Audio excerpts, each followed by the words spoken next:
you.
How are we all?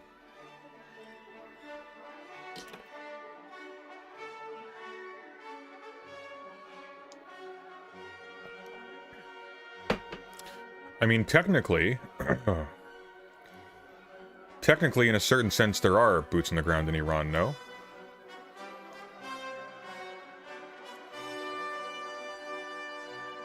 Because the US lost a fighter jet over Iran. I think they managed to rescue one pilot.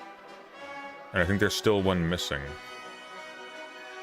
And in order to get that one missing, they'd have to put boots on the ground. So technically, right now, there are American boots on the ground in the Iran-US war.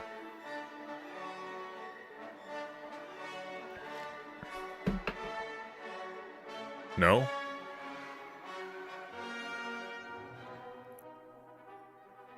Yeah, 2 boots.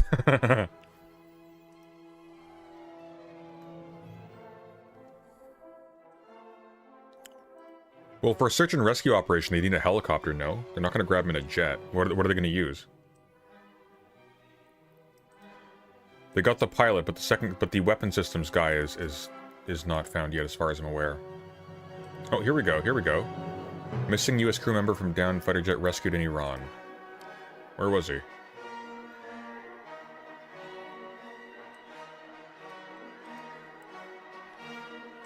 Of the rescue operation, the president said that, at my discretion, the U.S. military sent dozens of aircraft armed with the most lethal weapons in the world to retrieve him.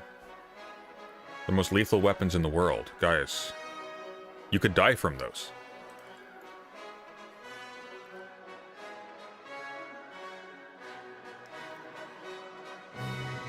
Here's the problem, though. And I love the discourse around this, where it's like, hey, look, we got thousands of jets in the air, guys. It doesn't matter, okay? It's gonna be casualties in war. Yeah, but you didn't get anything for that downed jet. What you did do, though, was you punctured the mystique of American invincibility in war. See, with the ground invasion of Iraq, it's like, okay, we can sort of understand that in the abstract. There's uncountable numbers of people involved. There's a whole lot of occupation. We can sort of understand the idea of, like, trucks going over, you know, plants on the road and stuff like that. In this case, it's like, oh. They shot down one of Daenerys' dragons. How about that? Turn off the music? Shut up. No. You turn off the music.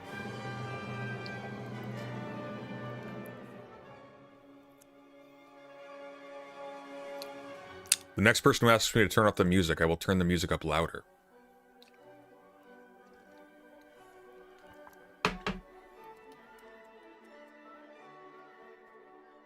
Cover Felix. I'm gonna cover stuff on President Sunday Dark after this stream. Turn off the music? Okay.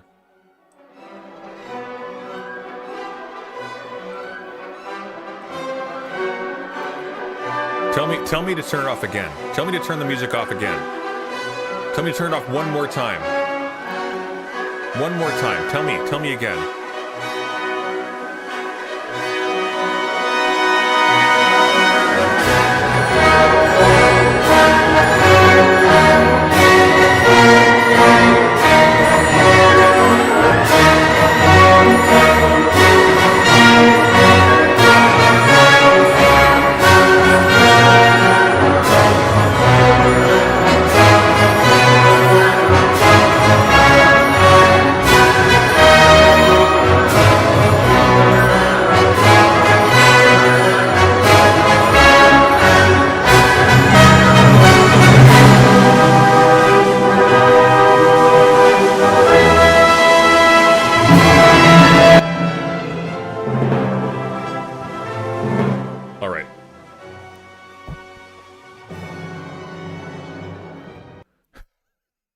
Enough of that.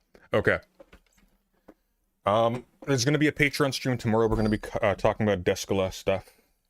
And I'm going to be recording, finally, the aneurysm response video. Descola, by the way, those of you who are not catching up, he wrote a book that is heavily referenced by Bruno Latour, and which references Bruno Latour, called Beyond Nature and Culture. This guy here. And one of the things this is specifically interested in is breaking down the sort of cultural assumption by Western anthropologists that there is a fixed category of a unitary nature that sits apart and opposite from society, and so on. It's a bit more complicated than that. But it dovetails with a lot of very interesting things. Among other things, it goes into, for instance, the kinds of genderings that take place in cultures that are not coeval with English-speaking, patriarchies and such. And it's very interesting that way. And what's fascinating is that it really is like the perspectivism that is engendered in South American and so forth cultures, while not self-awarely so, they're basically taking on a Nietzschean viewpoint, which is fascinating. Not in terms of like with the awareness of that is the condition of thought, but that the manner in which it treats non-human species as persons for whom the human style of existence, of social existence, is the condition of being. This is going to sound very weird and very abstract. We'll talk about it more on the Patreon stream tomorrow. That is sort of putting into practice what Nietzsche said we basically all do at a very fundamental level, when we even, for example, attribute things like causality to atoms or to forces, or even individuality to those things. Sunday, how many casualties do you think we will get on the first day of the full-scale invasion of Iran? I am not allowed to say that sentence because I will qualify it in ways that I think would be unwise.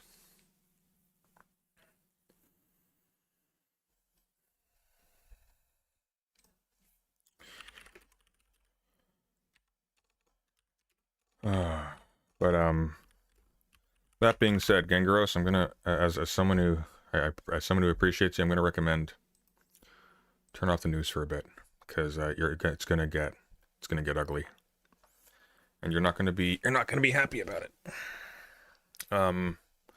Yeah, I heard they were firing at Kuwait. They hit what did they hit? They hit an oil plant or something. I don't know what you call it. Breaking Iran strikes desolation power plant. I think you mean desalination. But I don't think it was a desalination plant. It was like some kind of oil building. Kuwait says Iranian drones strike oil sector complex government sites. Yeah, I don't see anything about that.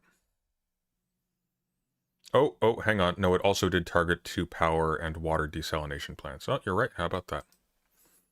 Causing significant damage. Doesn't seem like it destroyed them, but it definitely, it's not good. It's not good. Hey, there's a couple things I want to go over. Morbid Zoo is a new video I kind of want to look at, mostly out of curiosity. The Cavernacle is doubling down on his weird Dune is pro-mega take. He's got now how Dune is pro-Elon Musk and Doge, and it's like, no, my dude, it really is not. Granted, he was saying in the last one that, he thought Leto II was a self-insert of Frank Herbert, which is a very strange take. Very, very strange take, because Leto II is very obviously Frank Herbert's foil and answer to what the Mule is doing in Foundation. Pretty obviously. Right down to the point where it's like the conclusion of God Emperor of Dune is the revelation that a major part of the Golden Path was creating a new type of human that was invulnerable to the kind of sort of unitary control that, people in Foundation, for example, were vulnerable to under the Mule, because the Mule could control people's minds. And that was the thing about that in Foundation is obviously that's about psychohistory. That's about a sociological theory that allows them to predict the future. If you have people now engaging as a single individual, that sort of breaks your sociological model. And so you can no longer like predict the future or like it throws a wrench into things because it's an unaccountable factor. Anywho, and then there's another really bad one, how China built tech power without critical thinking. I actually, weirdly, I have a feeling, as stupid as that video is going to be, there's going to be ways to bring in this, there's going to be ways to bring in a whole bunch of interesting stuff there. But yeah. So, anyways, if you want to join me for the theory stream on Patreon, you'll have to be a patron. It's for all tiers. That will be in the afternoon tomorrow. And I will be making the Andrewism response video that night as well, barring some disaster. So that's the goal. Also, Leto II was basically insane by the time he dies, right? Like he's crazy because he's been around for 3,500 years as a worm. Anyways, without further ado, let's start with this bad one first. How China built tech I was power. raised in China's matrix. No, okay. We'll get to you. We'll get to you. Don't worry. Give me a moment. All right. Okay. How China built tech power without critical thinking. They didn't. First of all, I don't know what the hell tech power is. Anyone know what that word means? I've never heard that phrase, tech power. What is tech power? Is that a term? Google it. Tech power. Tech power, Wikipedia. There's power tech, there's technocracy, there's power tech technology, there's tech bro, there's Mustafa Suleyman, for some reason. Yeah, that's not a word. So how China built tech power without critical thinking. Is that related to oh shit, did they build whatever Captain Kirk's novel series Tech War was about? I have no idea. Okay. This is the weirdest new grift I've been seeing a lot around anti-China fear-mongering. And by the way, I'm not a big CPC stan, but leaving all that aside, this is very common. We've seen a couple people do this so far. Hello, I was raised in China. I went to their school system, and so I have a special insight into the intrinsic stupidity and backwardness of Chinese culture. And it's like, fuck you. I know exactly what you are. I know exactly what you're doing. Fuck you. And invariably, what they say is very, very stupid. And just generally is non-conversant with basically anything. Anything at all. Exactly, we need to cultivate sand power. Yeah, true. Desert power. I was raised in China's matrix. He was raised in China's matrix. He was raised in China's matrix. By the way, the word matrix actually does come from the word for womb, so, I mean, maybe. Did the womb you were raised in belong to China? I was conditioned from childhood to solve complex problems.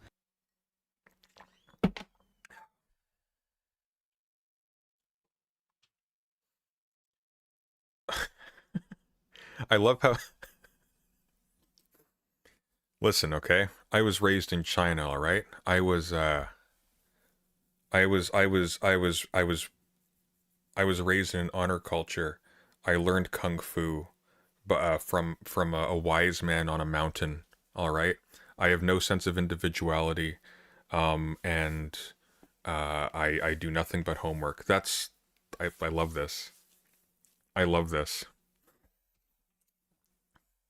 It's like racially essentializing yourself for profit in the same manner as the Power Rangers from that college humor skit. Brilliant. It's like, wait, is my armor green because I'm Jewish? No, you're green because you have the power to summon the Great Dragon Zord. Memorize information efficiently and perform at the top of my class. But I was also conditioned to do the exact opposite. My mind was wired to reflexively stop thinking entirely at given moments. I mean, I believe that part, but I don't think that's China's fault. It's a paradox. Millions of students like me go through the same system that seems to severely restrict the very critical thinking so crucial for innovation. I've met a number of Chinese students in my life, and I gotta tell you, not my experience. I'm sorry, not my experience.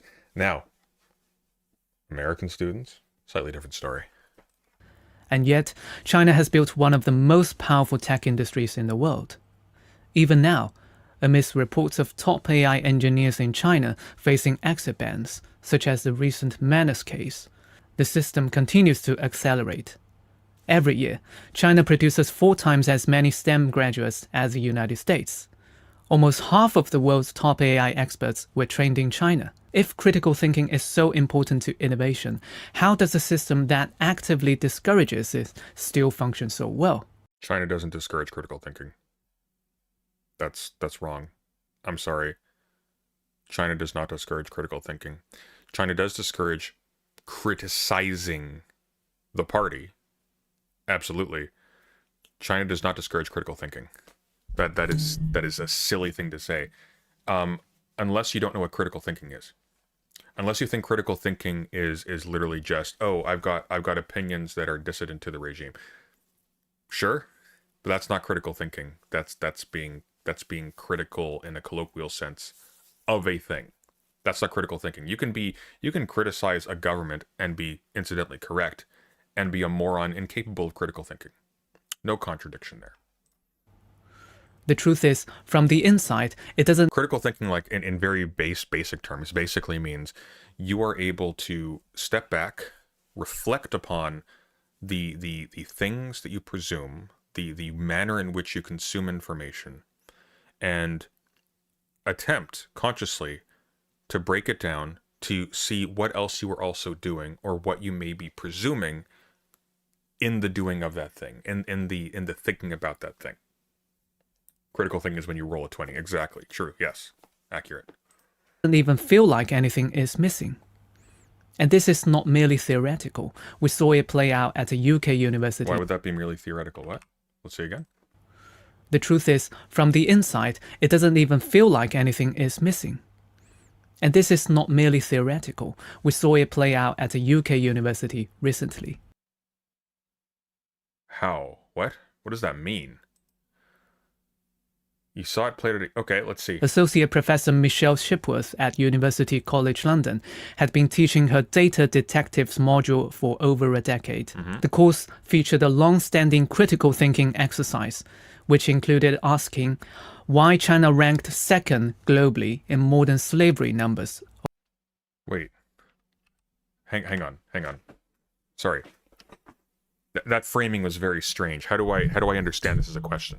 The course featured a long-standing critical thinking exercise, which included a critical thinking exercise, which included asking why China ranked a particular historical contingent question with a historical answer that requires particular historical data to answer.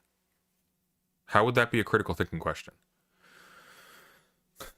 It is second only India. China is second only to India when the estimated number of people living in modern slavery is considered. Okay, how is this related to critical thinking? That's just a historical fact or a statistical fact, if you will. Ranked second globally in modern slavery numbers, according to the Global Slavery Index. Okay. However, in March 2024, in a class where a quarter of the students were Chinese, many complained to the college, calling the course provocative and biased against Chinese students. Okay, that's not a critical thinking exercise, doofus. That's a statement of historical fact and interpretation. And it's possible, depending on, for example, who is deciding what counts as modern slavery and who is not, that maybe, just maybe, while China may have a lot of people falling under their definition of modern slavery, there may be a whole lot of other people elsewhere that are not being included on a technicality or because they are not paying attention to it. Like, for example, a whole lot of countries that also have people with low rights and are heavily exploited for their labor. Like, if it's not per capita, I know why China isn't second. Elaborate. I don't know if it's per capita. I guess we could just look at that page. The 2023 Global Slavery Index estimates that 5.8 million people were living in modern slavery in China on any given day in 2021. This equates to 4 in every 1,000 people in the country, which places China at 19 out of 27 countries in the region. This estimate does not include figures on organ trafficking, which evidence indicates does occur in China.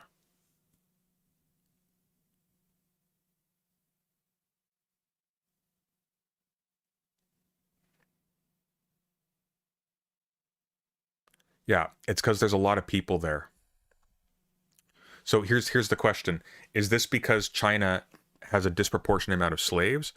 Or is it because China is very big, like India is very big, hence it's second to India, which is very much not communist, by the way, just like China is very much not communist, by the way. And therefore, with a normal proportion of people in a situation of modern slavery, there are more of them. Talking about critical thinking, if he doesn't follow up with this going like, well, actually, these Chinese students, they were kind of correct, because what wasn't paid attention to was what this number related to. What accounted for the larger number. Because if, for example, the United States has a proportionate amount of people in modern slavery relative to its population, then the issue is not something unique to China. The issue is something common to both, potentially, right?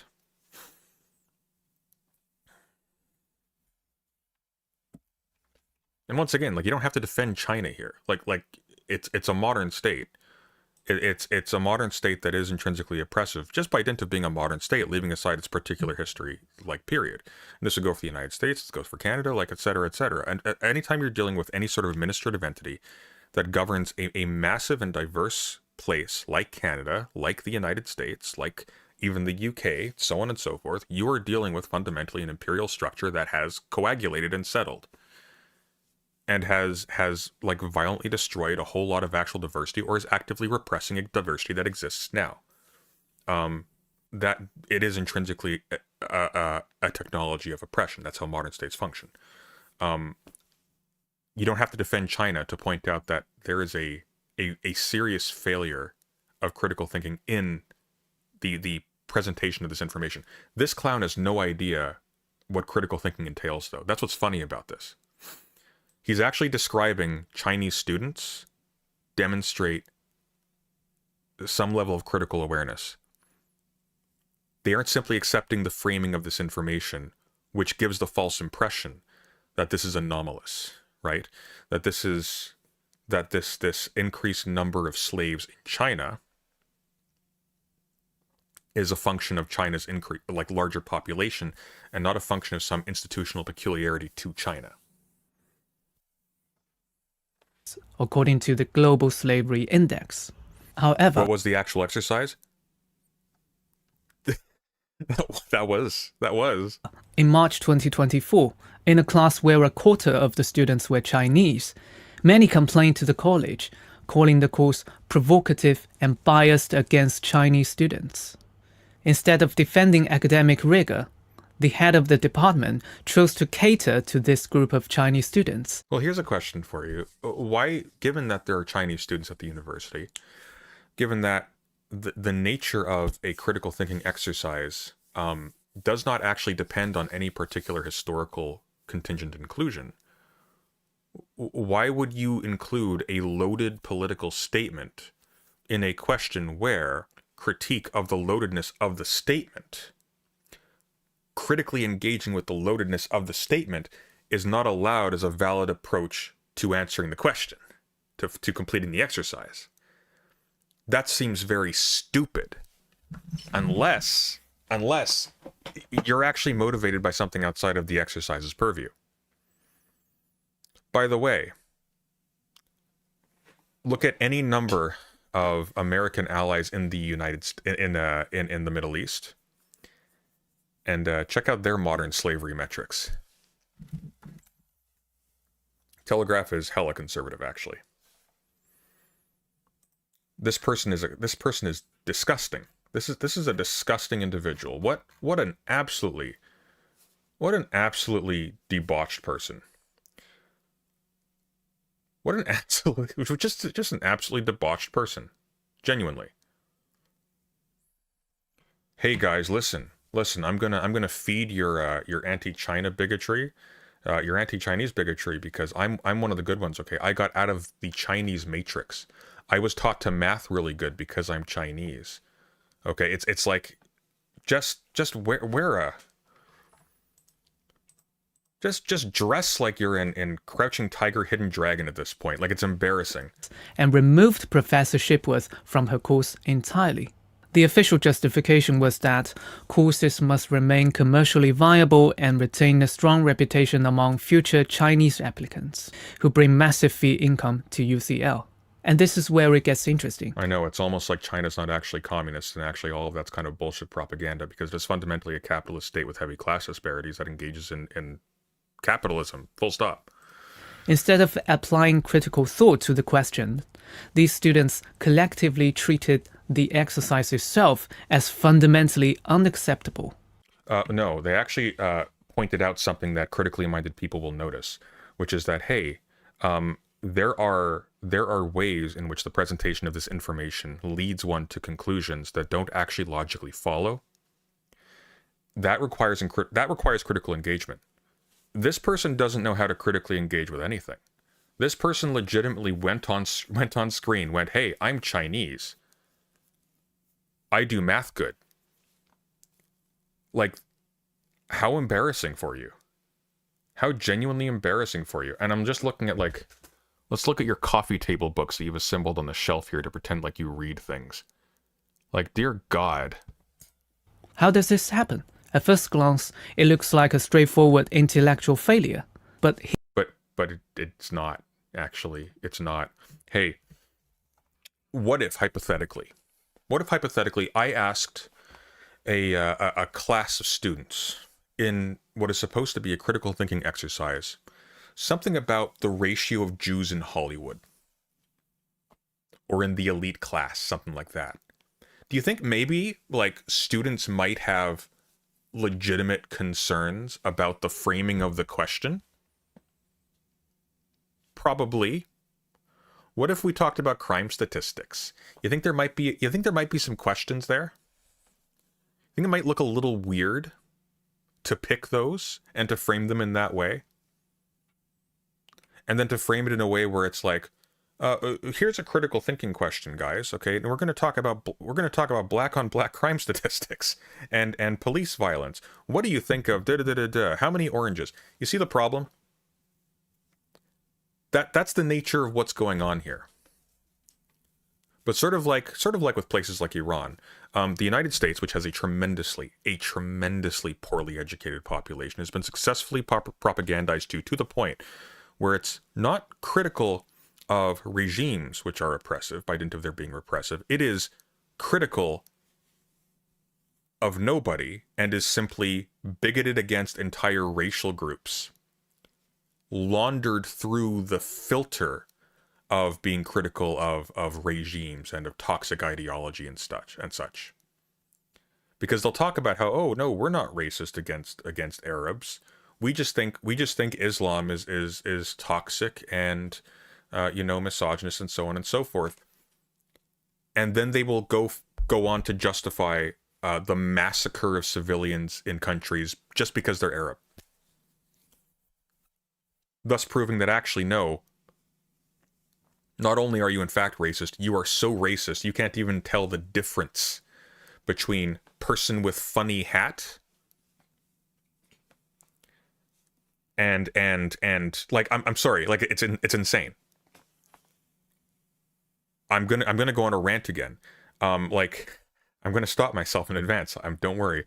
But like, the insanity of the average American, like the sheer fucking insanity when you talk, especially people on social media. And I realize there's like an overrepresentation of nutballs here, but like, holy fuck.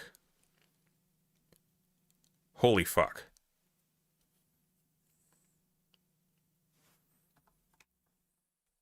here's the uncomfortable truth. This reaction makes perfect sense inside the system we were trained in. No, it actually makes perfect sense. Well, actually, no, it makes perfect sense inside of a system that those students were trained in. A UK university that teaches critical thinking and history. And perhaps statistics. Because you ignored the fact that these slavery numbers were proportionate to total population. Which is why it's second to India. Now, I don't know about the rest of you guys. I'm not a big India history buff, but I'm pretty sure Modi has not instituted, communist propaganda into the curriculum and has forced Indians to do math good. I just don't think that's going on. Haven't absorbed that through osmosis. We were never taught to question everything. Instead, we learn to distinguish between questions that fall under the critical thinking category and those that do not. Wow. Between questions that fall under the critical thinking category and those that do not. No, you're upset that people expressed conclusions that were contrary to the bigotry that you are grifting off of. And let's be clear for a second. You don't need to be very smart to pull off this grift. I guarantee this guy's not that great at math. I guarantee this guy is dumb as rocks, because everything he's saying here is dumb as rocks. But he recognizes, hey, there's a whole lot of people in America who just sit at home alone, hated by their wives if they still have them and their children, just salivating with hatred at the commies across the ocean. That's their obsession. It's one version of that. It'll be the Chinese for some people. It'll be Israel for the wrong reasons for other people. And what they desperately want is just they want a trans woman to go on stream and say, look, guys, I've been through the medical system. I know how they indoctrinate you, and you know, it's too late for me, but save your children. And they're not going to do anything useful with this information, because it's not information and it's not useful, and they themselves are not useful enough to do anything useful with useful information regardless. But it will make them feel, because these people are borderline nonsentient, it'll make them feel like they're part of something while they just glare at the screen. Yes, yes.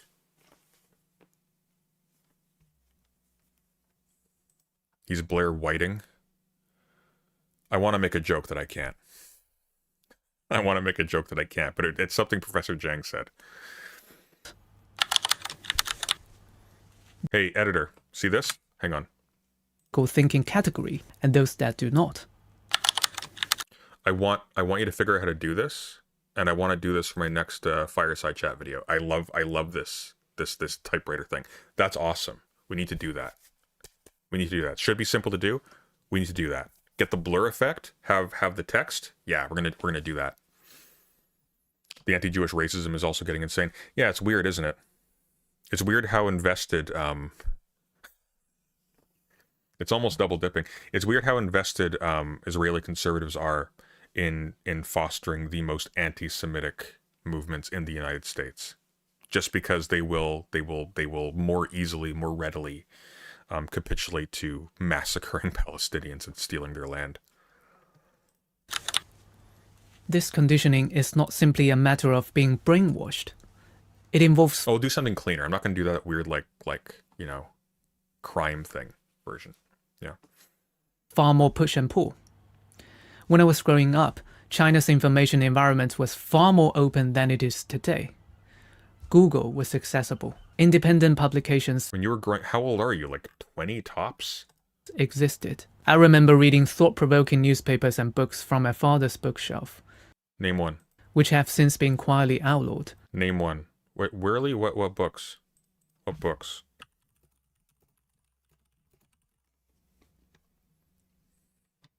What are you talking about? Name one. At one point, I even wrote a school essay. He's not going to name one. There's no books. No books. By the way, one of the reasons I don't like China very much, they absolutely do censor the shit out of their books. Censor the shit out of their games. There was a horror game I wanted to try for a while. It had a reference to Winnie the Pooh in it. Banned.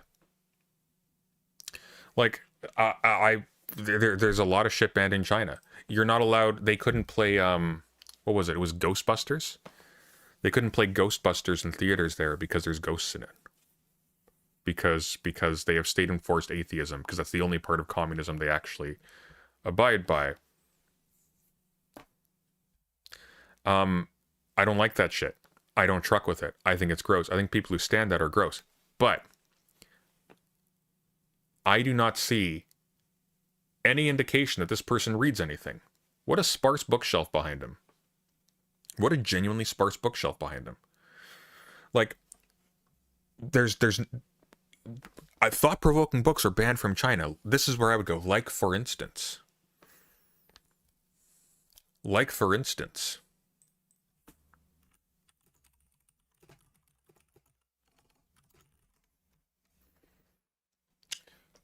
There's a famous book called Reading Lolita in Tehran. You might have heard about it. The reason why Reading Lolita in Tehran is a book is because Vladimir Nabokov is banned in Iran.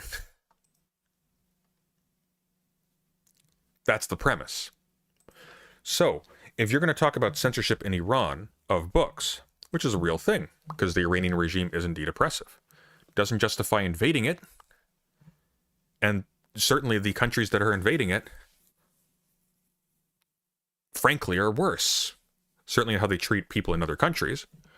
But it would behoove you, in that case, to point out what is being lost, presuming you have any relationship with it whatsoever.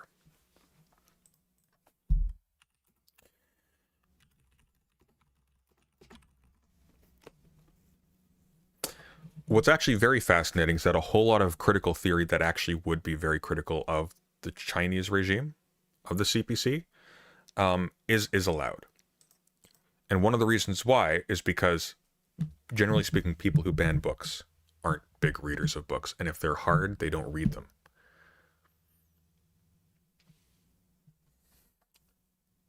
Books are Sunday does not approve. This is true. This is true. This is true. Criticizing the Chinese education system. I argue that it focused too much on trivial issues and not enough on reflecting upon historical mistakes. My teacher... Historical mistakes? What do you mean historical mistakes? You just mentioned a UK school. What's the name of the UK? What does that word mean? What does the name United Kingdom mean? Historical mistakes? Sir. The first peoples to be colonized were in the territory of the UK. The first people to be called planters, you know, the people that Britain put in North America when they started colonizing it, they were in Ireland. You are referring to it. The question that the university that this question was asked in is in the principal originary exporter of genocide in China. What is wrong with you? When the Japanese invaded, they imitated the British. That is the power they were trying to copy and attain to. Say, criticizing the Chinese education system. I argue that it focused too much on trivial issues and not enough on reflecting upon historical mistakes. You're going to give an example? Because reflecting on historical mistakes, like which ones? Don't say Mao's famine. That's not the same regime as right now. That's not there are no commonalities between the current society and that society. What are you referring to? My teacher praised my insightfulness. His teacher praised his insightfulness. How embarrassing for you to say that. Wow. Guys, listen, I need you to understand, okay? I've done some cringe things on this channel before, but listen. My mom thought I was really cool. The entire time. You didn't know that. You didn't know that. You thought I was cringe, but no. Oh, no. No, my mom texted me after. Damn. But she wouldn't say that because she doesn't swear. Driven by an aspiration to uncover the truth through writing, I went on to study Chinese language and literature at Nanjing University, one of the most esteemed institutions in the field. I'm really smart, guys. I'm Chinese. I'm really good at math. Stop it. However, it was not what I expected at all. Whenever I asked professors or peers questions beyond narrow academic topics, I was swiftly silenced. What were the questions? What were the questions, sir? Questions such as, Why was all Chinese history before 1912 labeled feudalism when it looked more like autocracy? You went to your professor during office hours and went, "Hey, why was all Chinese history? Why would a professor? Yes. Why was all Chinese history before 1912 labeled feudalism when it looked more like autocracy?" I'm having lunch right now. Can this be an email? Also, what? What? What? What does that mean? That's such a weird question. Looked more like autocracy? To who? Who labeled it feudalism? Feudalism is not a Chinese word. Who labeled it feudalism?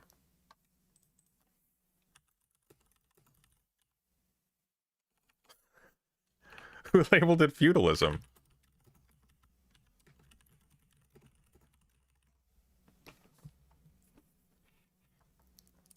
Like, because I'll tell you who didn't label it feudalism.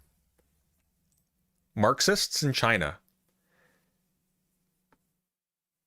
Because it wasn't, Marx wasn't there yet. Marx didn't reach China until like what, the 20s? Also, what do you mean? What do you mean? Like I don't know what these terms mean to you. What do you mean by autocracy? Do you mean they were authoritarian? Do you mean, because like here's the thing. I don't know if you know this.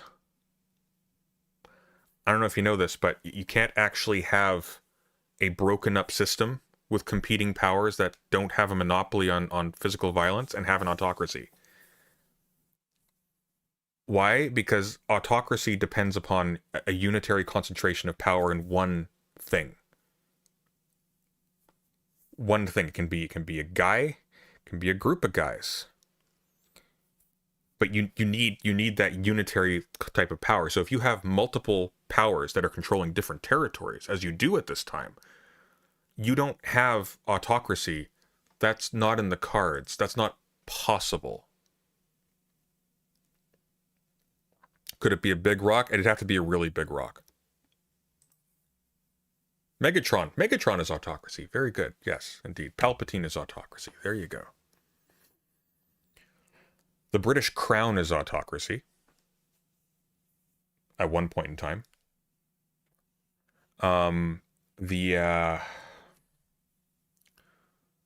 Trump is increasingly autocratic as he breaks down the checks and balances in the American government, although those were also heavily broken down already. The Tsar was an autocrat. The Tsar is like the autocrat par excellence, yeah.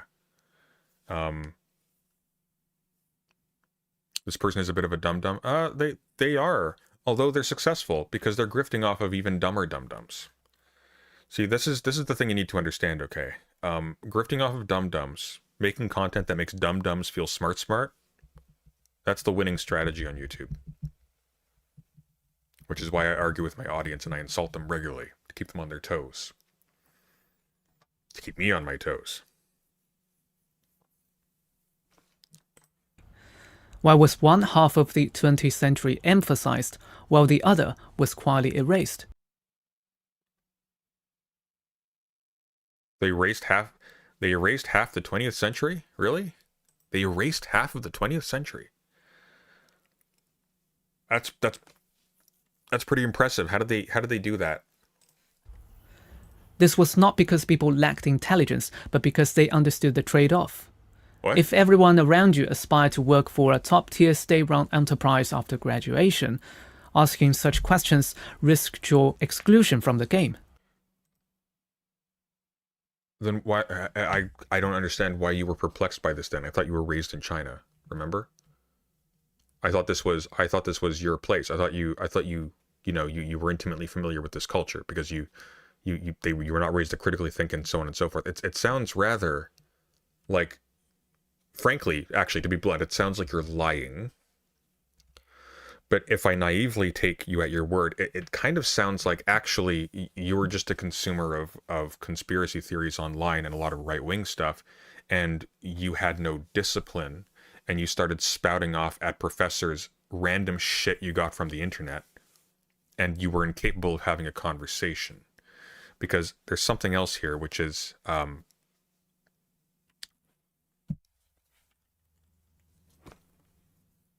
you don't actually give an example of you don't even tell me what professor said this. What discipline was it in?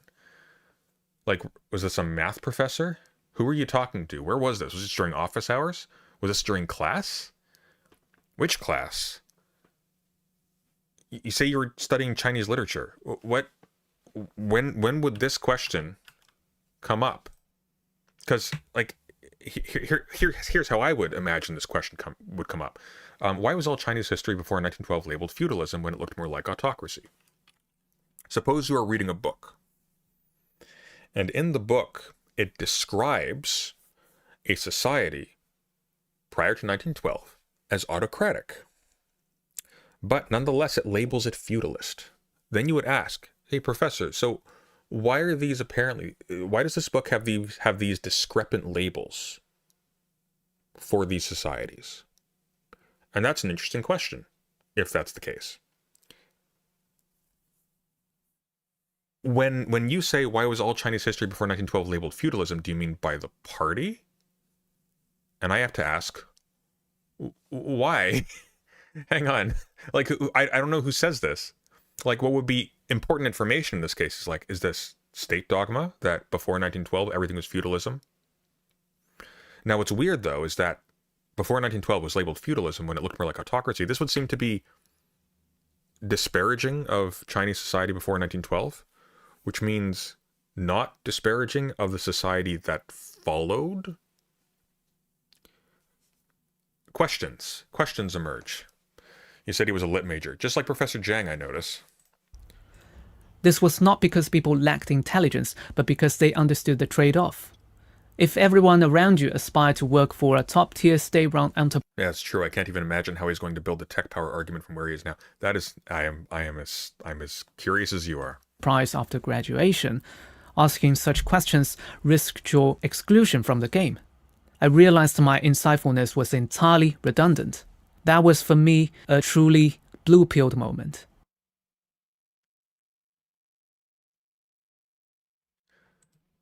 Okay. If you're going to use Matrix metaphors, it might behoove you to know what they mean. A blue pill is what you take when you shut your awareness off and conform to a system.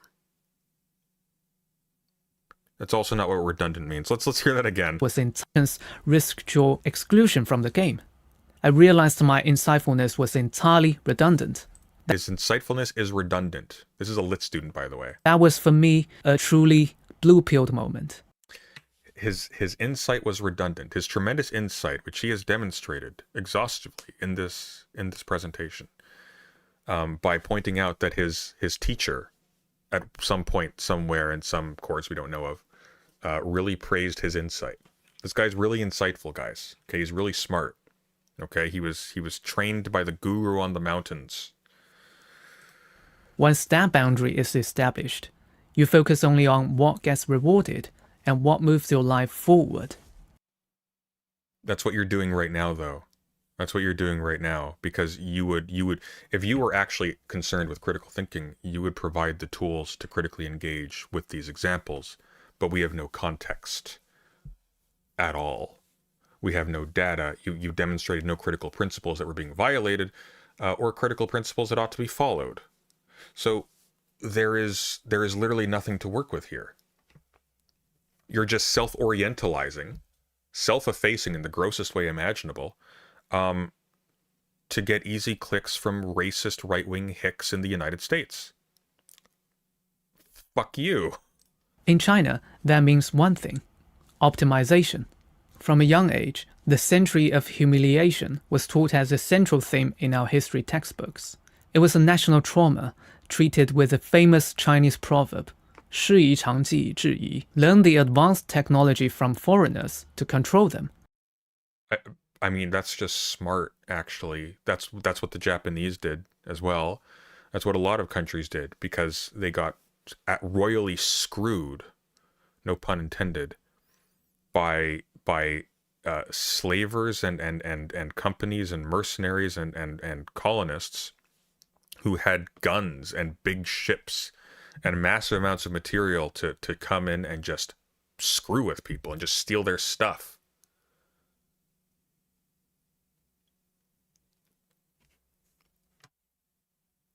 Oh, and you know, like just poison the population with a drug trade. This concept is deeply woven into our national historical narrative. The solution became obvious: master technology, optimize everything. China built tech power without critical. Yeah, but here's the part you kind of missed out on though. Kind of missed out on, Doofus. One of the strategies that countries engaged in order to do this was they sent students abroad to learn in Western universities. Because by doing so, they actually learned not just the technology, they learned social technologies, not just material technologies, social technologies, technologies of organization and administration.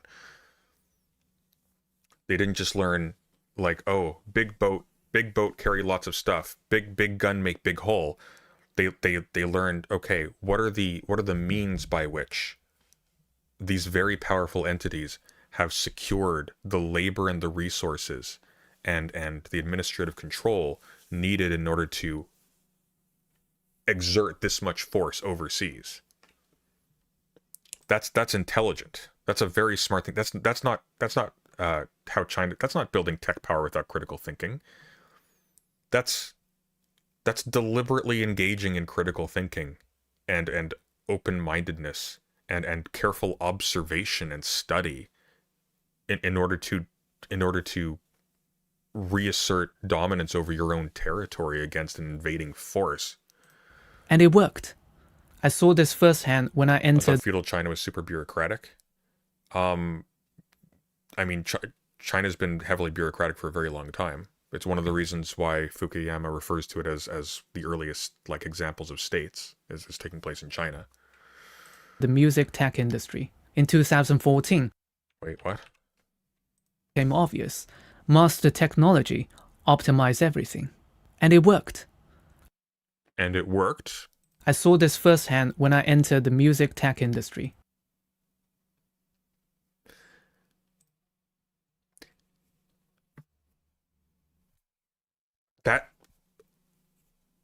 That's not the same time.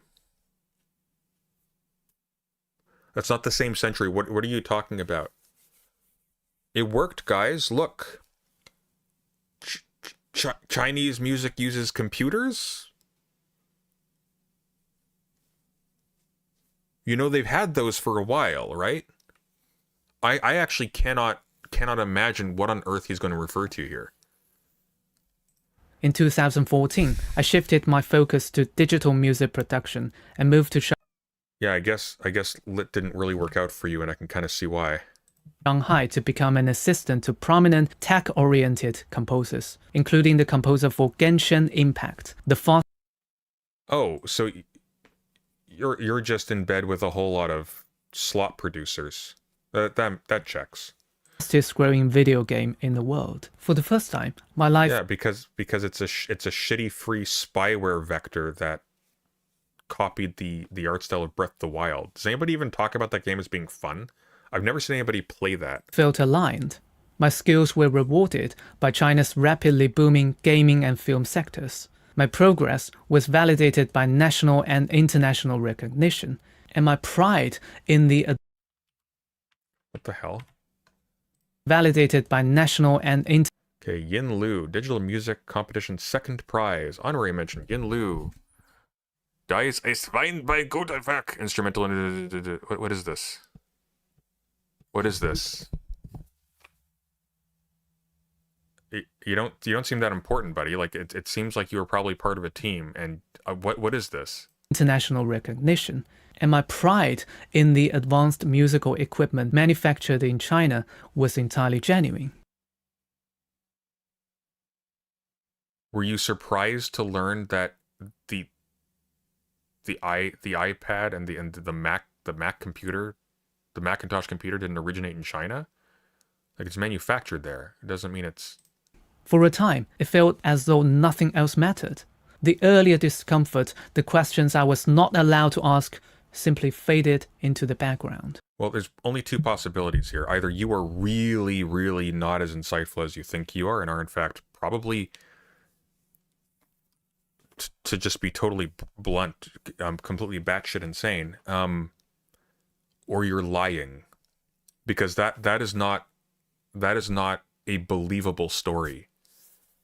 That's not a believable story. You had this conspiratorial attitude towards Chinese history with highly specific, very strange questions about the labeling of different time periods, which I can only presume are completely inappropriate to the subject matter of the classes that you were asking them in, because you don't specify what the classes are. You give nothing about the context. But then you were surprised to learn that MacBooks weren't designed in China.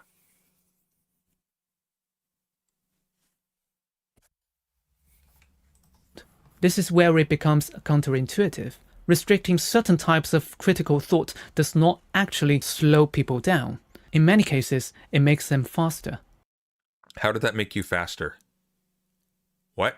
How did that make you faster? You literally left your discipline. You left your discipline. That didn't make you faster, you just dropped out.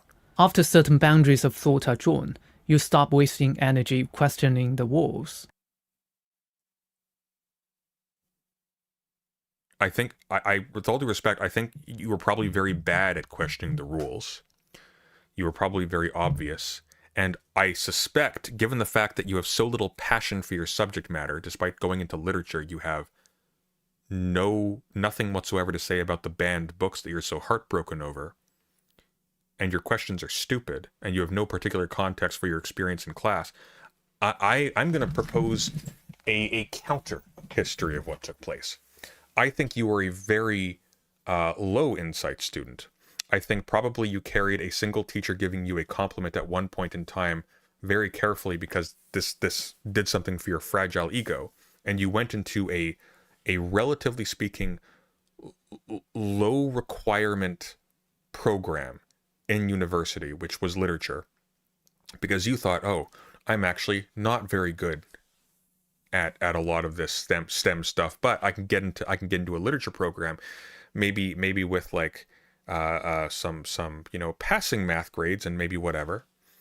And then you realized afterwards that, oh, this actually does take work. Oh, this actually does require me to actually read stuff and engage critically and open-mindedly, and not just spout whatever I already had in my head going in from whatever internet forum I was reading. And when that didn't pan out because you alienated yourself from your professors by being an arrogant douchebag, you dropped out, went into music, and then great. Didn't have to think too hard there for you. Chinese universities produce philosophy. Chinese universities produce science. Chinese universities produce a whole lot of stuff that requires heavy critical thinking. Because of the nature of the CPC, very often they do not direct their criticism publicly towards the CPC for fear of losing their jobs and for fear of being alienated from government benefits and such. But that does not mean that they don't have critical thinking. What an incredibly asinine thing to say. Also, gotcha games are garbage. And you start optimizing the space inside them. And once I saw this pattern, I realized something deeper. What's it that? wasn't just education shaping our selective critical thought. It was also the language itself.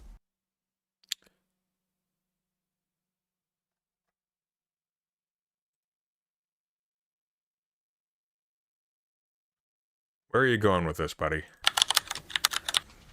Cognitive efficiency engine.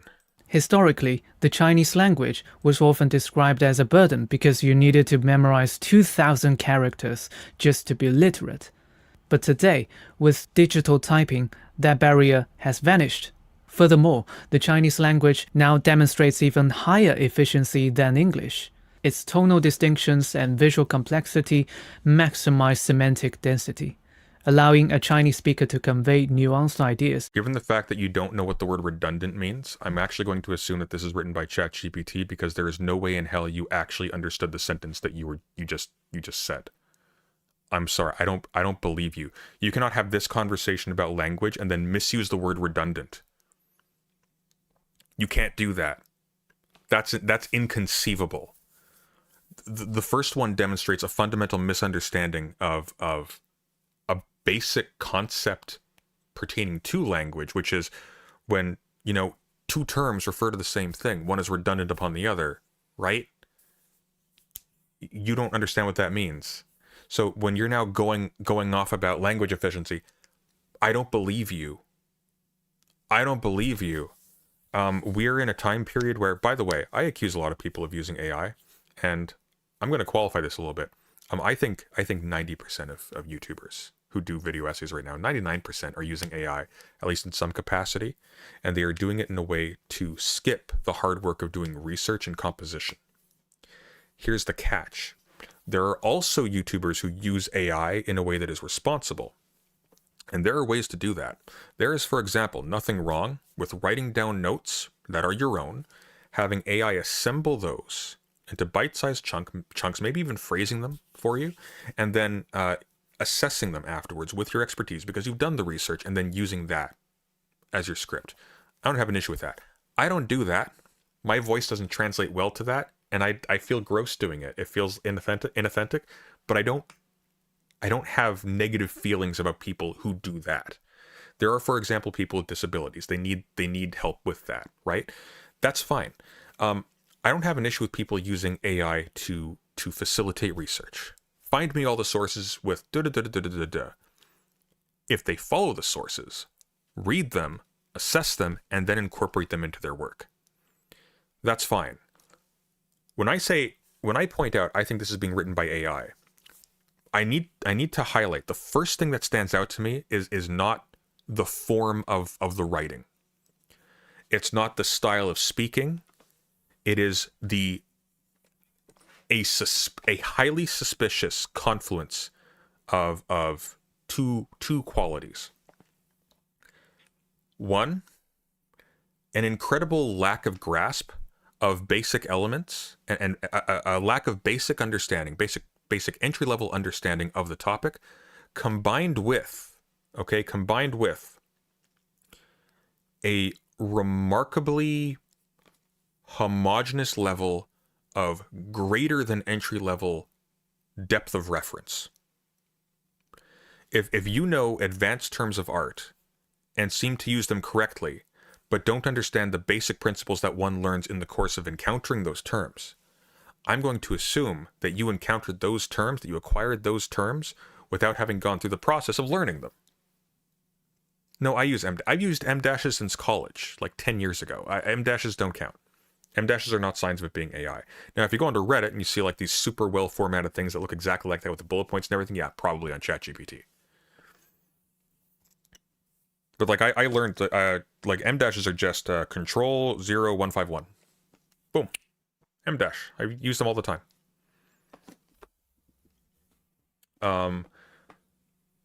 But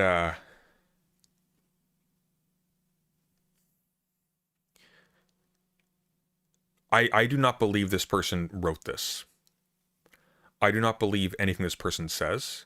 This essay has been completely vacuous so far, and it relies. It's only hyperhedonism. What?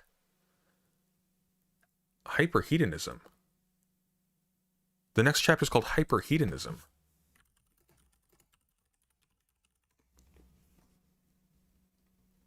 Like,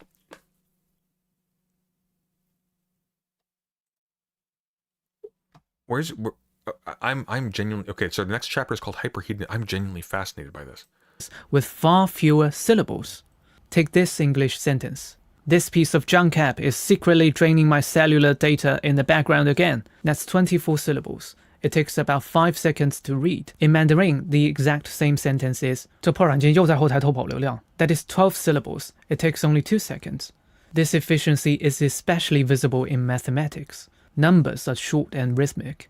Multiplication tables are memorized through chanting, making mental arithmetic second nature. For example, 6 times 7 is 42 and 7 times 7 is 49.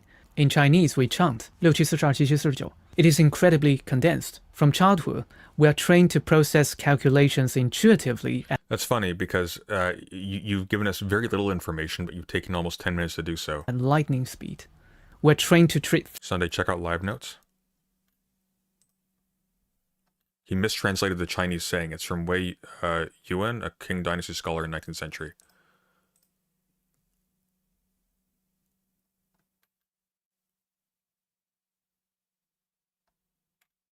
Where am I looking for this? The most famous line of all time by Wei Yuan. Is it Wei? My pronunciation is going to be terrible.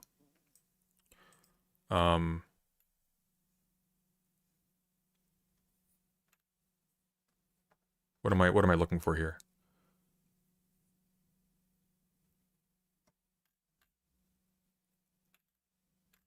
What page jumped?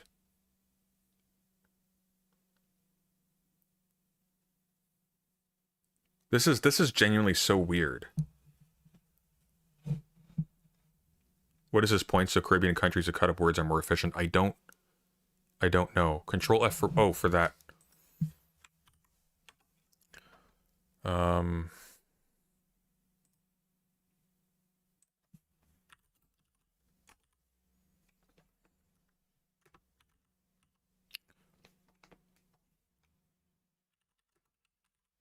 Okay.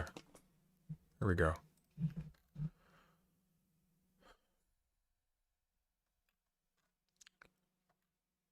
The most famous line of all time by Wei Yuan was in his preface to the Gazetteer when he talked about his intentions that he wrote the book in order to learn from the foreigners in order to contain the foreigners. To contain... Oh, you're talking... This is from way back in the thing. So this is from...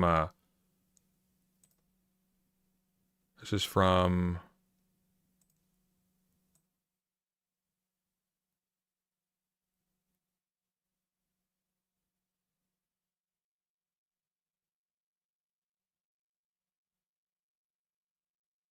Where was this?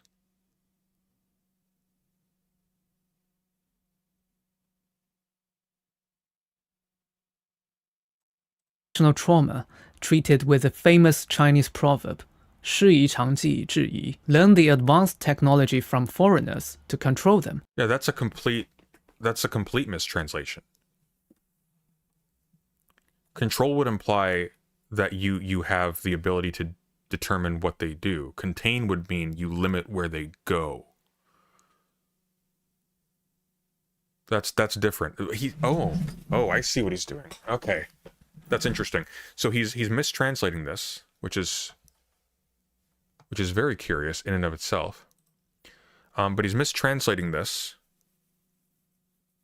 in order to present the picture of, well, essentially China being Israel, just really, really big and communist in the imaginary of the kind of person that he's appealing to in his video.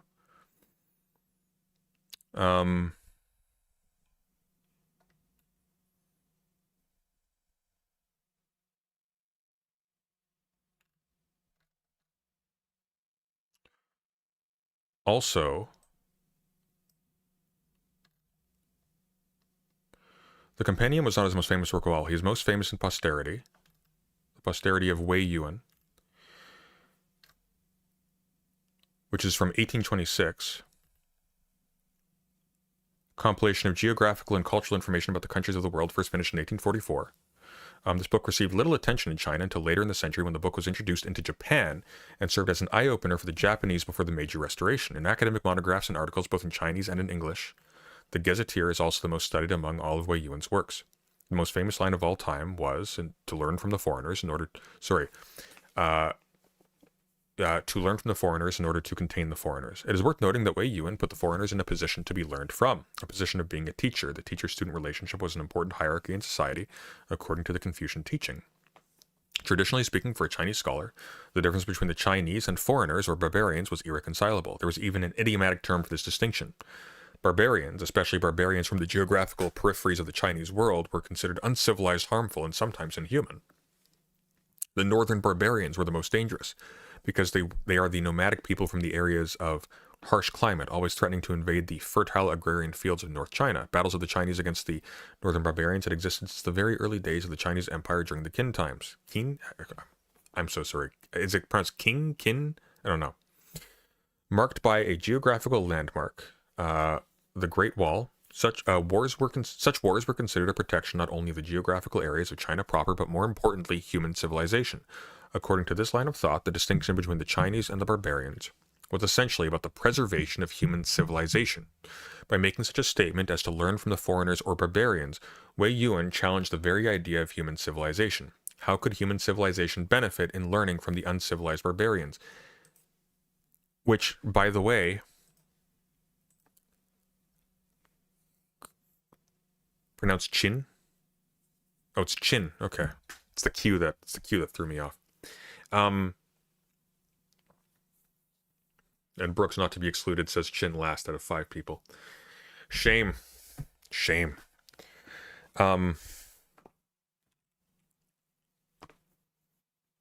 He's basically JQ posting about China. That's what he's doing. China's controlling the media, guys. So this isn't just about And so China's using its is that what the angle's going to be? China's using its hyper efficient language to control modern discourse and limit language. It reinforces a deeper habit, treating thinking as optimization. No, it doesn't. Not exploration. What? We now understand that a restricted education promotes optimization. You haven't given an example of a restrictive education, sir. With our language serving as the engine. Yet this is still not... Wait, so the language serving as the engine. What about your language was preventing you from asking the questions that you asked? How? Not enough to explain how the system produces happy, innovative tech talents. To understand... They have nets. I'm sorry. They put nets outside of their office buildings. That we must examine a deeper-seated motivation replacement driven by online culture in today's China, a phenomenon that is widely misunderstood. Before we go further, I actually made... Wait, what was that? Replacement driven by online culture in today's China, a phenomenon that is widely misunderstood. Hyperhedonism, motivation replacement. Before we go further, I actually made a full breakdown of how the selective online policing system works in China. I'll link it below if you want to delve deeper after this. The strange logic of China's online policing system. Because what we are about to discuss here is built entirely on top of that system. Most people assume state control relies purely on brainwashing propaganda. But no, state control relies on having a disciplined army of people with weapons. In reality, Chinese propaganda is largely ignored. It's repetitive and predictable, and citizens don't take it seriously. So the system evolved. It didn't force people to believe anything. It made the truth... Wait, then why did they do that, though? ...feel irrelevant. But then why did they do that, though? Over time, serious discussion if the truth feels irrelevant, then why would they mark a distinction? Is replaced by entertainment. Debate is replaced by distraction. I'm sorry, wait, debate is replaced by distraction. Do you think there aren't concerts in the West because they're just debating too much? This guy is AI? You think like the person is AI? This essay is 100% AI, because it's brain rot. Eventually, people stop seeking out uncomfortable ideas. It's the glow sticks. Just the glow sticks. They're just they're too beautiful. I can't help it. Jerry, stop. We need to go debate. I can't help it. The music. Not because they are strictly forbidden, but because engaging with... You know what? Until I saw this person's shorts, I wasn't buying any of this. Now I understand what he's saying. Them is emotionally and socially exhausting. This creates a culture of hyperhedonism. Wait, what is emotionally exhausting? Emotionally and socially strictly forbidden, but because engaging with them is emotionally and socially exhausting. How? Give me an example. You're just showing a concert. This You think there people go to concerts in the UK? Did you know that? creates a culture of hyperhedonism, where comfort is the ultimate priority, and That's everywhere, dipshit. Why do people work all the time? So they can buy a house and eat food and have bed. cognitive dissonance is avoided at all costs. Wait, cognitive dissonance is avoided at all costs? What? You don't know what cognitive dissonance is. Cognitive dissonance is when you hold contrary statements in your head, contrary ideas in your head. That's not that would be the result of what you're describing, not what? No, that would be the thing that is sustained. It's cognitive dissonance. Because truth doesn't matter, right? So you can have the negative of a statement and the positive of a statement held in your head, or of a term, I should say. In this environment, critical thinking doesn't disappear, it just becomes invisible.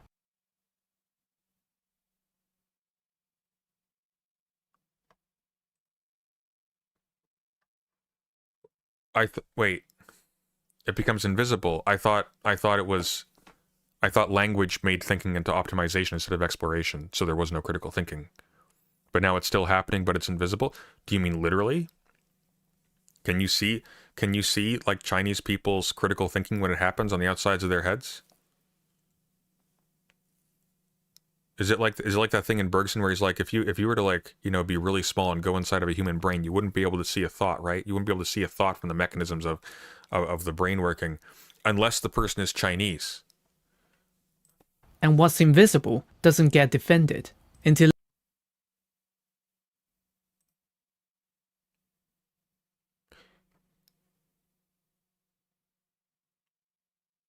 a funny commentary on Beijing's project of air purification. intellectuals still exist.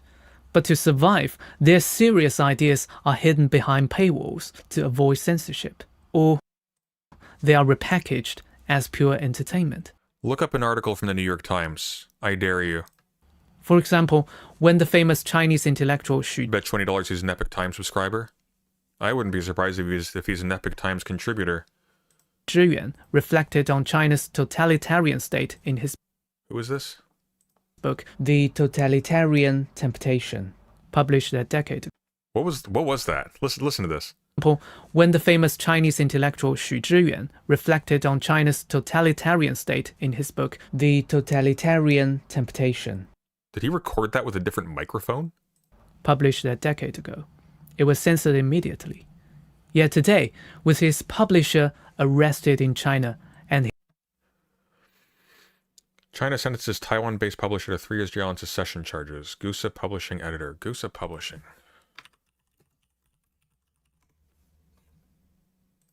What is this?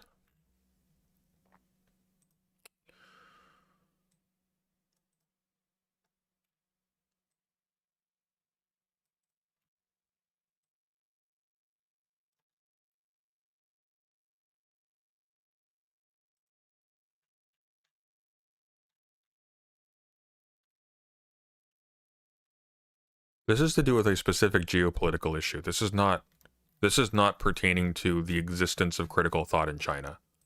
That's silly. That is silly. There are statements you will be socially punished for, and questions. Just asking questions. There are ways of just asking questions that you will be socially punished for in every place on Earth, because of the implications and insinuations that are baked into the phrasing or the framing of the question. Because it's not just a question then, it's a statement delivered in the form of a question. Just asking questions about crime rates in the United States is not just asking a question, it's making a statement using the question to insulate yourself from an easy reply that mocks you for making an uneducated statement. Which, by the way, I'm not cool with China arresting people for secession or fomenting secession. But again, like, this entire thing is like, it's so weird. it's such a weird, essentializing, stupid view of a massive, massive, and actually really diverse country. His By academic the way, just a heads up.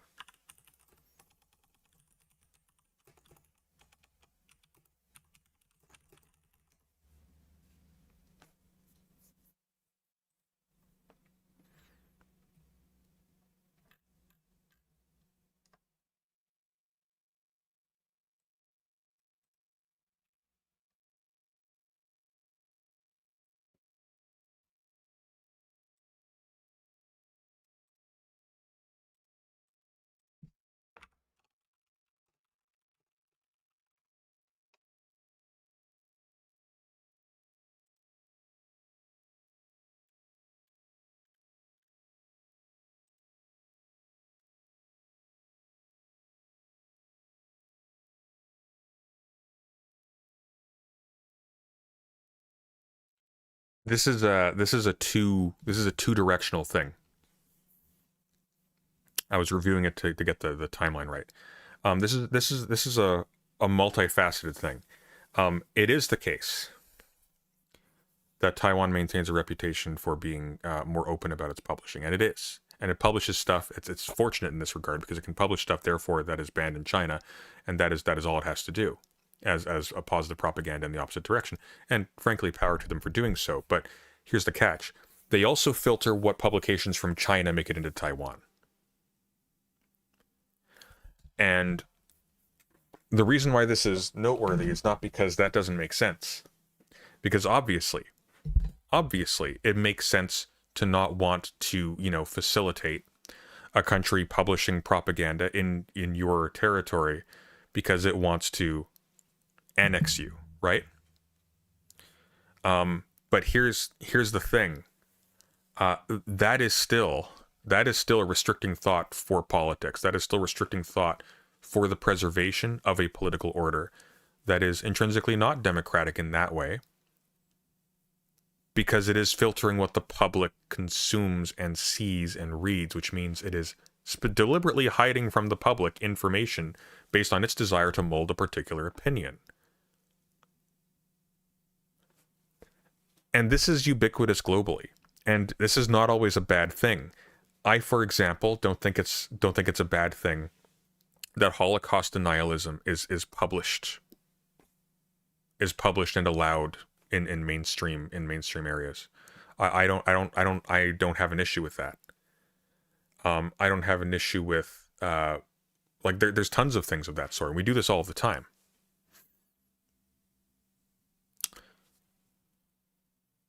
This person is trying to make it seem as though something about the nature of the Chinese essence is responsible for China uniquely being an oppressive global manipulator and a slave society.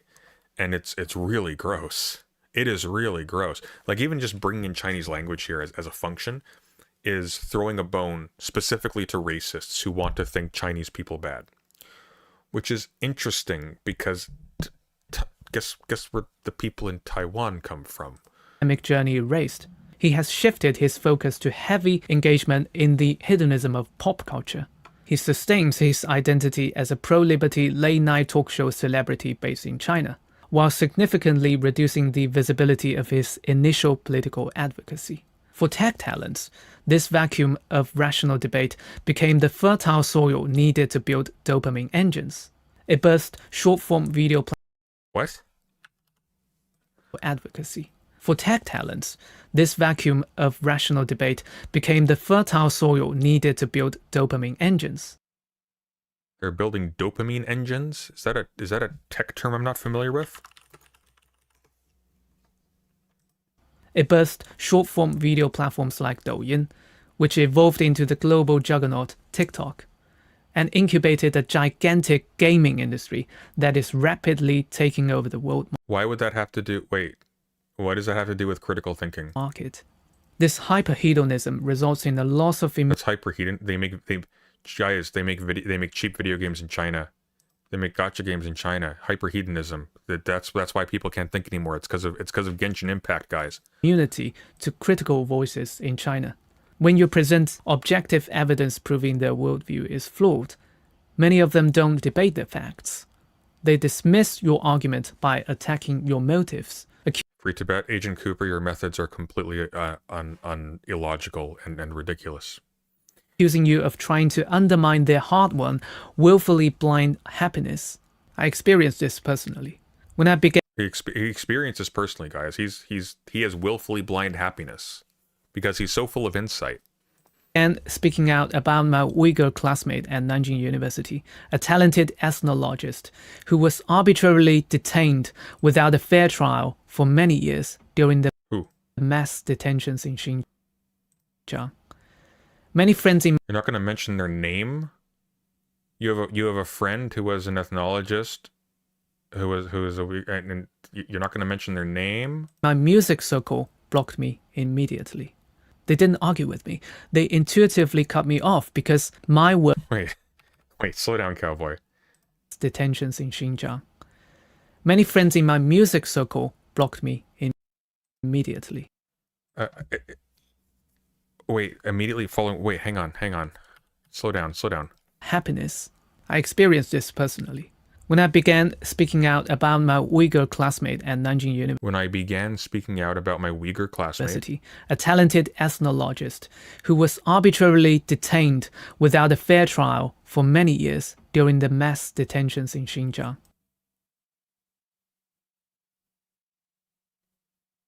who, when? What do you mean many years? Many friends in my music circle blocked me immediately. They blocked you immediately when you began. Like there's contradictions here in terms of the presentation of this as being a thing that takes place over a period of time, but also immediately suggests that there was a triggering event, like a specific event. So what is it? Like, you mean you made a post online and they blocked you? What did you say? Also, like, guys, look, Chinese society is bad, okay? Look, I got blocked by my friends on Twitter or something, whatever Chinese Twitter is.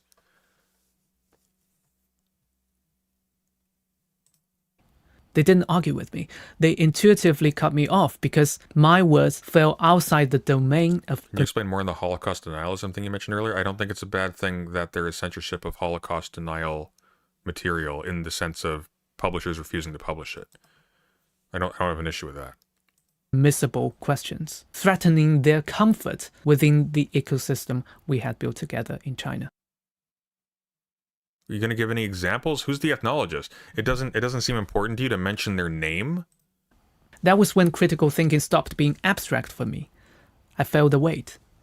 I regained the critical thinking that was briefly introduced to me as a child and restarted my exploration of how the system... Wait, did you lose it as a child? I thought you were asking questions in university.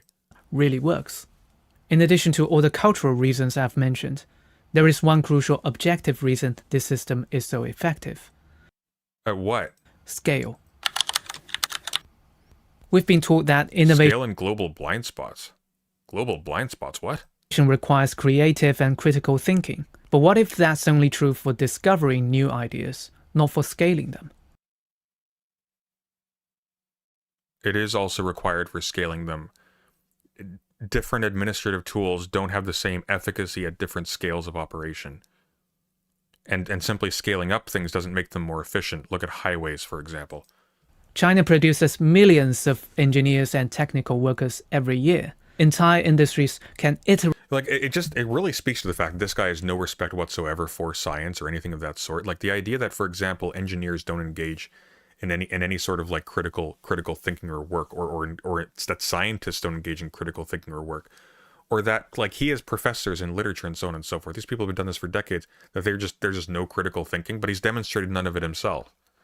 Like his sole example here is Chinese students in the UK. His sole example is Chinese students in the UK taking offense at an obviously loaded question that specifically highlights China as a slave state when the slave population is proportionate to the population relative to other countries, which is not an excuse for it. The point is, why are you highlighting China when India is in first, and how many other countries are not being ranked beside them because the people doing the study have particular political goals. Namely, not to end modern slavery, but to use the fact of modern slavery as a propaganda tool. Rate at a speed that is mathematically impossible to match elsewhere. You don't need every single individual to be a visionary innovator if you have millions executing flawlessly. At that scale, problems don't Wait, what? match elsewhere. You don't need every single individual to be a visionary innovator if you have millions executing flawlessly. If you have millions executing flawlessly, what does that mean? At that scale, problems don't need to be debated, they just need to be assigned. But this system I don't understand what any of this means. That makes no sense. James C. Scott has a great, I've talked about this ad nauseum. James C. Scott has a great parable at the beginning of Seeing Like a State, in the example of scientific forestry. And what he highlights is that at the retail level, at sort of like in practice on the ground, certain things can seem like they work very efficiently because the pernicious results, the disastrous results of a practice may not become manifest within the lifetime or within like the planning scale of the people who are initially imposing it. So scientific forestry had to do with reducing the diversity of forests to make them more manageable and more legible to the institutions that were responsible for managing the resources of the crown or whatever. And the problem is that the forests relied on diversity for their health, but this wasn't immediately apparent because trees grow slowly. So it took several generations of trees to exhaust the soil, and eventually trees just started not growing properly and dying and stuff. It's called forest death. And so as a result, like, they lost a whole ton of resources and the ability to regrow those trees too, because this thing was just not thought hard about enough, and there wasn't like an interrogation of like, the ecological complexities of the forests, but it was put to work at scale. That scale did not save them from the consequences of what they were doing. That scale meant that forest death was a disaster. Like, this is nonsense. No, having a bunch of people execute flawlessly at scale. I don't know what on earth he's talking about executing flawlessly at scale. I gotta tell you, China is not known for flawless execution at scale in any industry. So I don't know what he's talking about. System doesn't operate in a vacuum. It is amplified by the global economy that surrounds it. Over the past few decades, That doesn't mean anything. It's not in a vacuum. It's amplified by the global economy that surrounds it. That doesn't mean anything. What do you mean amplified? Amplified how? How is it amplified? many Western countries hollowed out their own manufacturing capacity and outsourced production to China for lower costs. That's not an amplification. That's a business opportunity. They're selling labor. This severed the link between production and scrutiny. No, where was the scrutiny before? Where was the scrutiny before? Also, incidentally, there's tons of scrutiny. There's a great video that you can look up. I forget the name of the guy who does it, but it's a guy who breaks down the myth of the gutter oil conspiracy in China, where you'll see people outside of you'll see like it looks like CCTV footage. Cosmic, thank you for the 4 months of membership. Appreciate it. You will see like people outside of restaurant businesses in China scooping up oil out of the gutters outside of those restaurants. And the conspiracy is, they are then selling it back to the restaurants. They're filtering it and selling it back to the restaurants to then use in their food. They're putting sewer oil in their food. And here's the thing. They're not. It is a legal requirement for Chinese businesses to filter out, to clean up their gutters outside, like the filters outside of their thing, so that the oil that they use in the restaurant doesn't become a burden for the city. And so they will hire people to come in sometimes and to filter them. Or sometimes people will come and filter it themselves to then sell the oil for industrial use, not for food use. And the gutter oil thing, like there were some cases actually where that stuff, the filtered oil afterwards, was found to be used in cooking in like I think the 90s. But because of the spectacle of that, because there was a big stink about it, there was immediately like scrutiny. There was scrutiny about that. The fact that there was a stink about that meant that scrutiny existed about that. This was interrogated by the press, and this was addressed with regulations. That was it. And so the people you see like scooping out oil from the gutters, they're not giving that oil to the restaurant to there's this weird picture people have in their heads of like the restaurant owner is going out to save the oil. No, they are required to clean that. And sometimes, and that oil is then repurposed for industrial use. And sometimes people will come in the dead of night to scoop that up to sell it for industrial use. That's not used for cooking. That's used for machinery.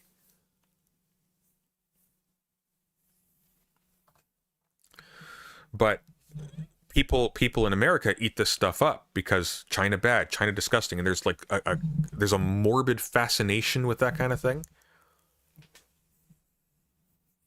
Like people will watch videos about peg. So was it called peg? I hope I didn't mispronounce it and say a slur by accident. Peg.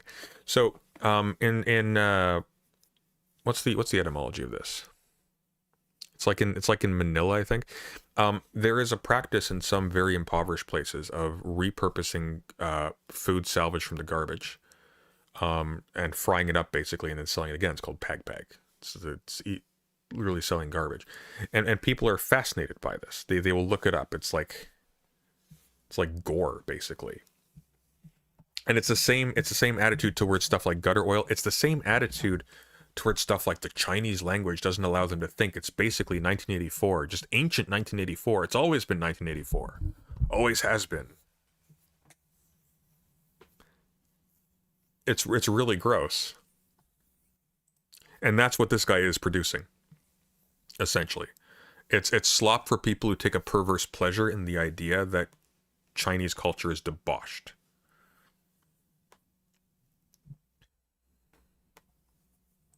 Supply chains stretch across borders, but accountability for property and labor rights rarely follows, largely due to China's speech control architecture. This is where the system becomes not just powerful, Wait, slow down. That contradicts what you said earlier. But accountability for property and labor rights rarely follows, largely due to China's speech control architecture.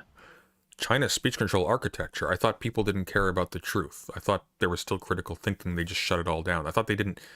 Which is it? Does a hyperhedonist society no longer think critically and engage with stuff, or is there a system of control because people are doing it in a way that's disadvantageous to important people in the country? Which one? You need to make a decision here. This is where the system becomes not just powerful, but essentially untouchable. Questions about the true cost of China's model are no longer allowed to be asked because of the true cost of China's model? What model? What are you talking about? This global scale. No journalists, whether Chinese nationals or from overseas media, China is probably one of the most propagandized against countries in the world, often by the countries it does business with. What are you talking about? are allowed to investigate forced labor as state-run. Chinese students are just allowed. Tons of them come here. They're allowed to just go to universities where there is a wealth of anti-Chinese material taught. What are you on about? Some of the coolest people I've met have been students that transferred from China. What are you talking about? Mining sites, which are common in the upstream supply chains of almost all frontier technology around the world. Yeah. Hey, check out where the United States gets some of its goods. Check out where Canada gets a lot of its goods. Just the blinding hypocrisy. The world, because doing so would violate espionage laws by Like, you cannot complain. I'm sorry, as an American, as a Canadian, frankly, you cannot complain about, oh my God, they're using unethical labor for their commodities. Did you know that China is using unethical labor to acquire resources? We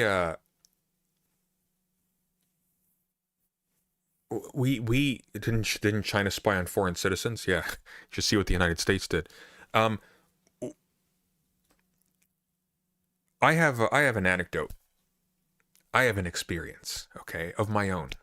Once upon a time, I worked a shitty Walmart job, and as if the uniform and the nature of the work wasn't humiliating enough, they would have a morning cheer at like 7 a.m. or something every day when your shift started.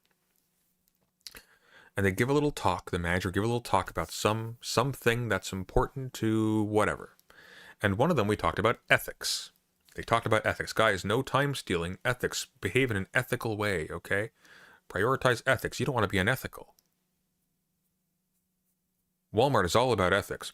Surrounding us, boxes stacked 6 feet high, marked made in Bangladesh. And that stuck out in my memory because I remember going to the lunchroom and reading the news that day about a factory in Bangladesh owned by Walmart in which all of the workers died in a fire because the managers locked the door behind them when they left. Shut up. Like, genuinely. Shut up. Like, you want to complain about China's unethical use of labor?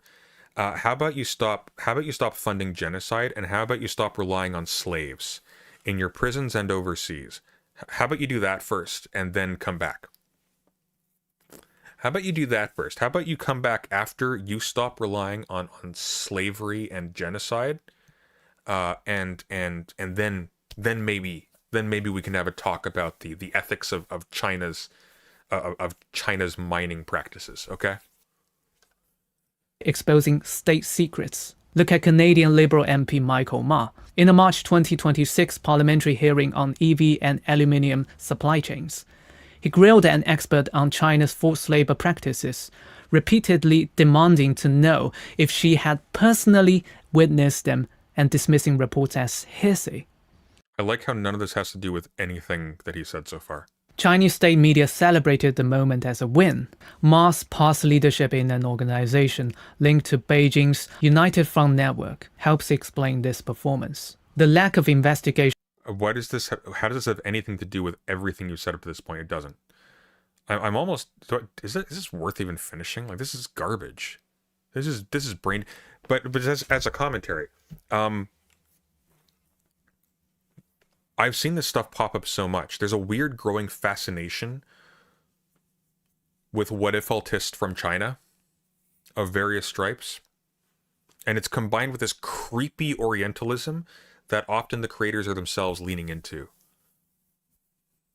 Like Professor Zhang, who's not a professor, leaned really hard into cultural differences to justify beating his children and also to, classify himself in a way that makes him legible as a Final Fantasy class type, a Dungeons and Dragons class type, to right-wing racists who really like the idea, and people who think they're left-wing racists, who really like the idea of oh look, this guy's from China, okay? This guy's from China. He's not like us. He does math really good, okay? He's like Harry Seldon from Foundation. He can predict the future because of his Chinese math powers. Really fucking weird. And just the total lack of self-respect of someone to lean into that, I find it so gross. It's so gross. Real Thomas Sowell energy, but with worse credentials. Bluntly.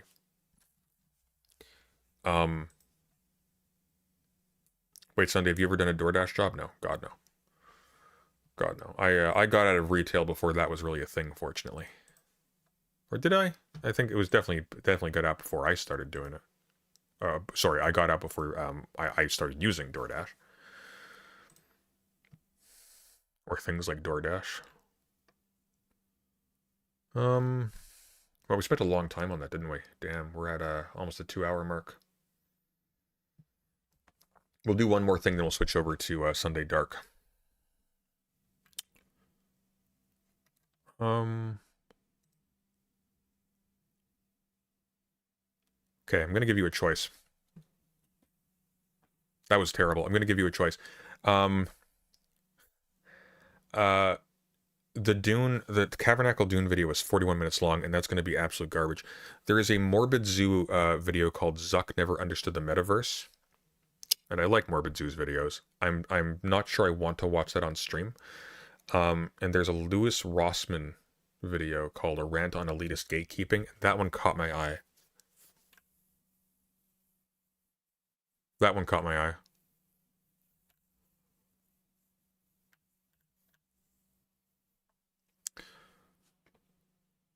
Yeah, this is the one we saw last time. This guy, just in For the record, in the genre of I'm Chinese, so I can tell you how the Chinese matrix works. We had this Huey Lee guy, and this was an incredibly stupid video. Although, am I crazy? Hang on, am I crazy? Wait.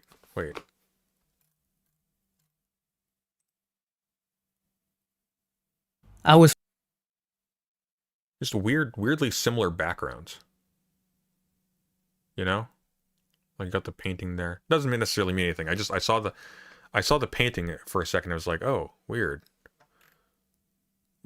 Just weird coincidence. We got like the weird For the record, weird impressionist style like I don't know what you call that. Long painting, panel painting. Doesn't mean anything. It's just like, huh. Strange coinky dink. A lot of them are funded by weird people, yeah.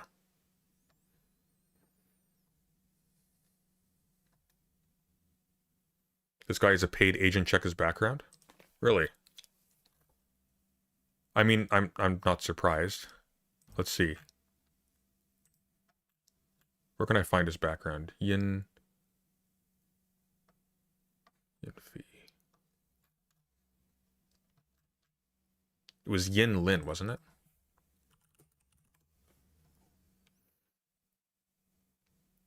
Hang on, where were his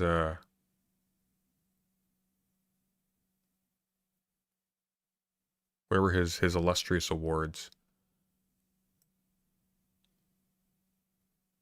to digital music production and moved to Shanghai to become an assistant to prominent tech-oriented composers, including the composer for Genshin Impact, the fastest-growing video game in the world. For the first time, my life felt aligned. My skills were rewarded by China's rapidly booming gaming and film sectors. My progress was validated by national and international recognition. And I thrived in the advanced musical equipment manufactured in China with Johnny. For a time, it felt as though nothing else mattered. The earlier discomfort, the questions I was not allowed to ask. Okay, oh my god, YouTube is so fucking non-functional right now. Everything is just like so slow, and it pops up in front of other buttons. Yinlu.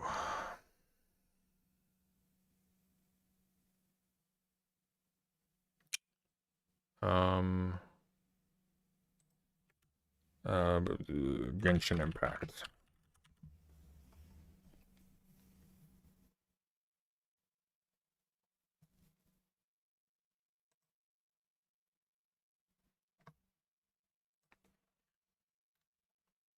Where do I find his background? Like, what are you? Did you find something, or were you just assuming that if I looked into his background, I would find something that showed that he was a paid agent? Because that was red level 3 times. Yeah, it was. But the Dune video was so bad.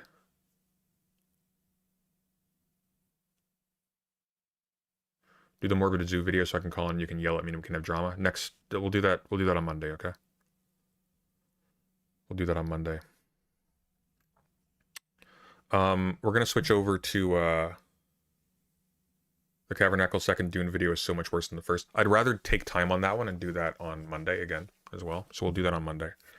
Because we're hitting the 2-hour mark and I want to get to the fun stuff. We're gonna be doing a Patreon stream on Sunday.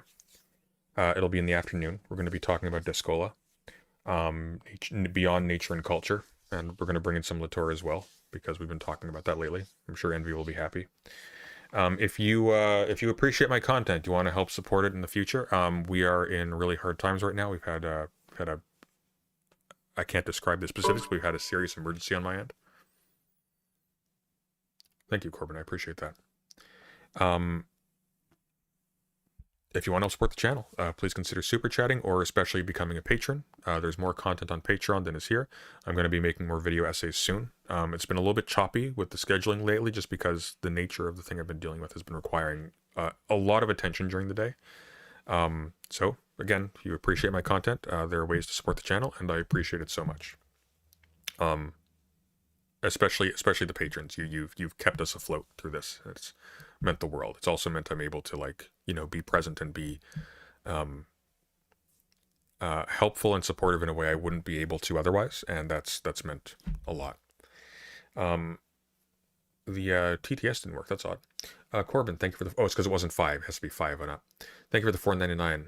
My face when I realized that I'm subbed to every single YouTuber CC that you've called crazy, stupid, or both so far. Here is my stupid text. Listen, you got out. That's what matters, okay?